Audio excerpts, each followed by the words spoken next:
Ready to move in premium triplex villas at Bachapalli APR projects. ఎన్నికల సమయం దగ్గర పడుతున్న కొద్దీ ఏపీలో రాజకీయం వేడెక్కుతోంది.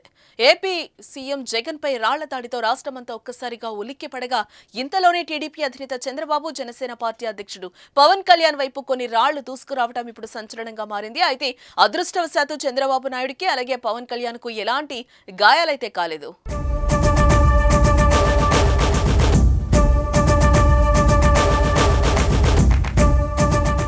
ఎన్నికల ప్రచారంలో భాగంగా ఆదివారం చంద్రబాబు విశాఖలోని గాజువాకలో పర్యటించారు. గాజువాకలో జరిగిన ప్రజాగళం సభలో పాల్గొన్నారు. అయితే చంద్రబాబు ప్రసంగించే సమయంలో ఓ దుండగుడు ఆయనపైకి రాయి విసిరారు. చంద్రబాబు ఉన్న ప్రజాగళం వాహనం వెనుక వైపు నుంచి ఆగంతకుడు రాయి విసిరాడు. అయితే ఈ ఘటనలో చంద్రబాబుకి ఎలాంటి గాయాలైతే కాలేదు. వెంటనే అప్రమత్తమైన భద్రతా సిబ్బంది దుండగుడిని పట్టుకునే ప్రయత్నం చేసినప్పటికీ అప్పటికే అతడు పారిపోయాడు. ఈ నేపథ్యంలో రాయి విసిరిన వ్యక్తి కోసం పోలీసులు గాలిస్తున్నట్లుగా తెలుస్తోంది. తనపైకి రాయి విసురటంపై చంద్రబాబు తీవ్ర ఆగ్రహంతో ఊగిపోయారు. పోలీసులపై మండిపడ్డారు. శనివారం చీకట్లో సీఎం జగన్ పై గులకరాయి పడిందని, ఇవాళ కరెంటు ఉన్నప్పుడే తనపై రాయి విసిరారంటూ చంద్రబాబు ధ్వజమెత్తారు.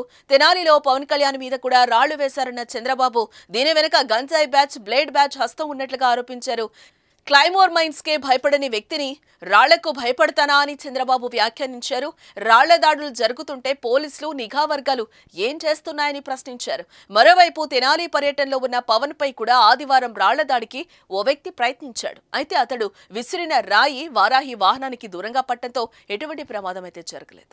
ఈ రోజు నేను చూశాను రెండు సంఘటనలు. నిన్న ముఖ్యమంత్రి పైన దాడి చేస్తే రాయి పడితే అది కూడా చీకట్లో గులకరాయి. అర్థమైన తమ్ముడు, చీకట్లో గులకరాయి. ఇప్పుడు పడింది ఎలుగులో రాయి. అవునా కాదా? అవునంటే చెప్పండి మీరందరూ. కరెంటు ముఖ్యమంత్రి పోతా ఉంటే కరెంటు ఉండదా? ఏంటి డ్రామా? ఎవడికి నేర్పిస్తావు డ్రామా?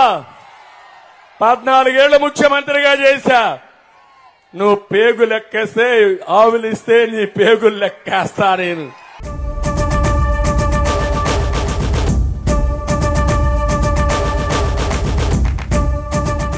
సుమన్ టీవీలో మీ పర్సనల్ అండ్ బిజినెస్ ప్రమోషన్స్ కోసం కింది నెంబర్కి కాంటాక్ట్ చేయండి.